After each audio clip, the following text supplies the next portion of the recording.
Hey everybody, it's Rich coming at you with another Photoshop tutorial. So in this one, I'm going to do a quick overview of layer styles. We'll just do a couple quick examples and I'll kind of show you what the deal is. So I'll just make a layer with some text in it here. Doesn't really matter for this example, but layer styles are a really common thing to use on text. So we've got the text layer going there. We've just got a white background in this example, so that's fine. And the easiest way to get to layer styles is to just double click your layer. There we go. And now we can do a whole bunch of things in here. Layer styles are an easy way to change the color of, say, your text. So instead of going to the text tool to change the color every time you want to see a little change, we can just pop a color overlay on here. Go to it.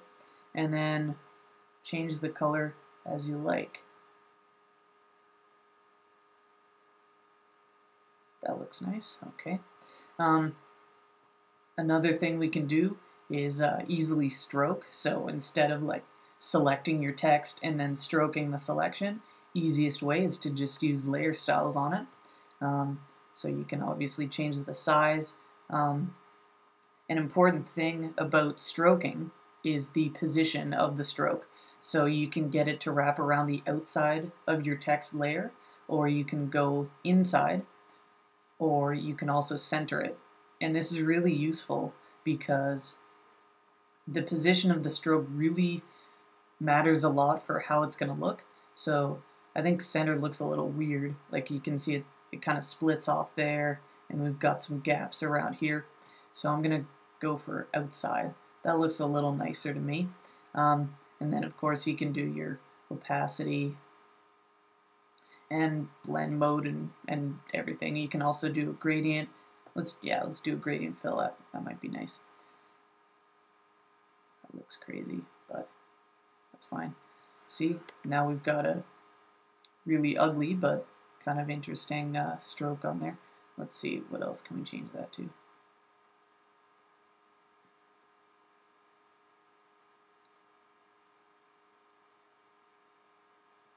This example isn't great, but it shows you how powerful layer styles can be and how easily we can change the look of the text just by clicking a couple things with the mouse. One thing lots of people don't know about with gradients is the scale slider here. So that is going to change the size and like how many times the gradient repeats over the course of whatever we've got the gradient kind of attached to. So if we reduce the scale, you can see we've got dark here, we've got dark here, so it's repeating multiple times. See, we go from light to dark over the course of the whole space. So it's making the gradient image like bigger and smaller, and that's really important. That comes in handy a lot. That also works for patterns. I can just go through that quick too. I don't know if I have any, yeah, that'll work. Don't know if I have any great examples. So you can see overlay instead. That'll be easier to see. So we've got these lines. Let's go with that. And then, so as I change the scale, you can see it's filling in more or less. So the pattern is repeating faster, slower as I change the scale there. Let's just get rid of that. Stroke. Yeah, and oh, I did that already. Another important thing, or another cool thing you can do with layer styles is drop shadows. These are really, really come in handy a lot. I use drop shadows all the time. Let's see here. And, well, there we go. So one thing I like to do with shadows is I make them gray instead of black. It's just less intense and it looks nicer. And then of course you can change your opacity. Your angle is kind of where the shadow is going to come from. So if we change the angle more over here, you can see the shadows on this side of the letter. If we change it again, now it's up at the top, and that can be really useful. And then distance is kind of how far the shadow comes out from the bottom of your whatever you've got going on. And then the spread is gonna, well, you can see there, spread it out a bit, and then the size is will kind of soften it up a bit.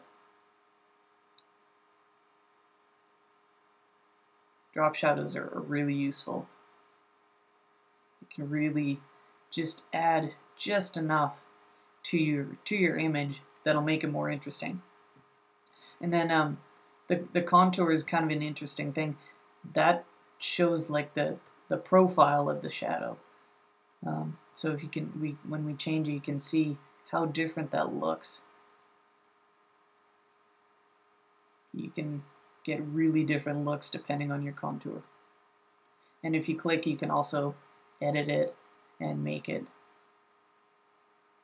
do whatever you like. And then you can load and save those so you can use them later. Let's leave it at that. Maybe increase the opacity a bit so it's a bit easier to see. And then we've got outer glow. That's similar to drop shadow, but it's kind of on top of the letter instead of beneath it. And we don't see anything right now because our blend mode is at screen and the color is white and that's our background.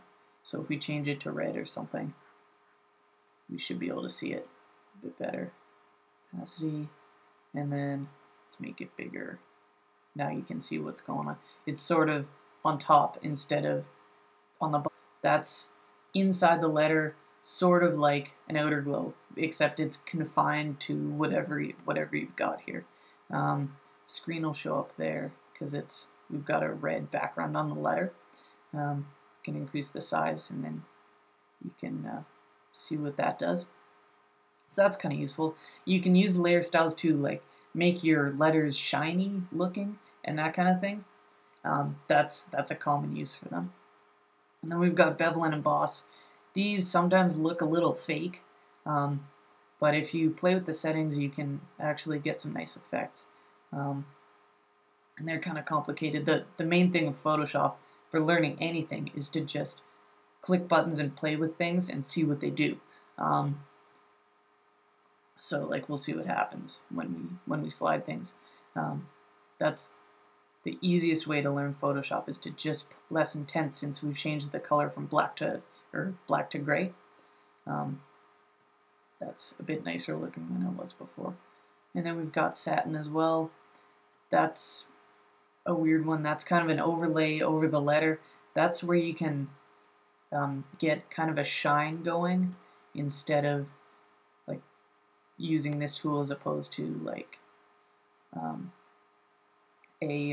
inner.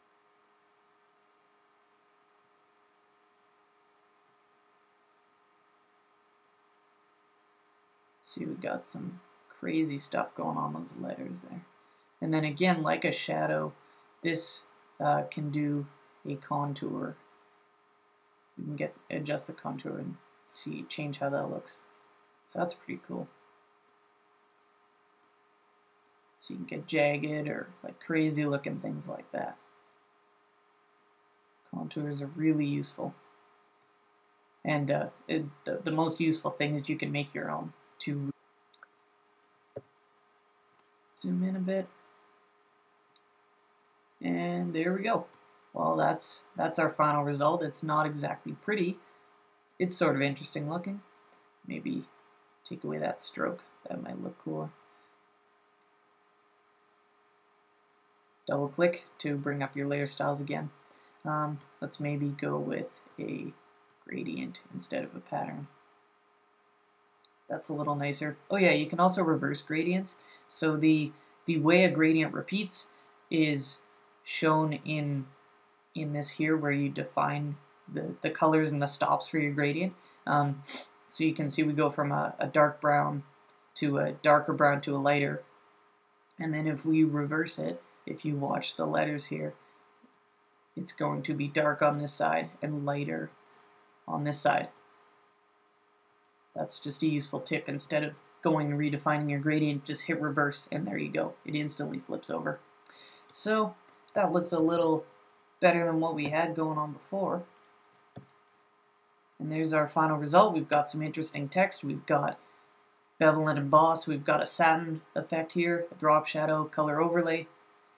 most of the layer styles we can have are on this text, and it kind of looks cool. So guys, thanks for watching. This was a quick intro to layer styles, and remember you can use them on text, on shapes, on a selection, pretty much anything you like. Anything that's in a layer, you can apply a layer style to it. So thanks for watching. I hope you learned a lot, and go play with some layer styles next time you're in Photoshop.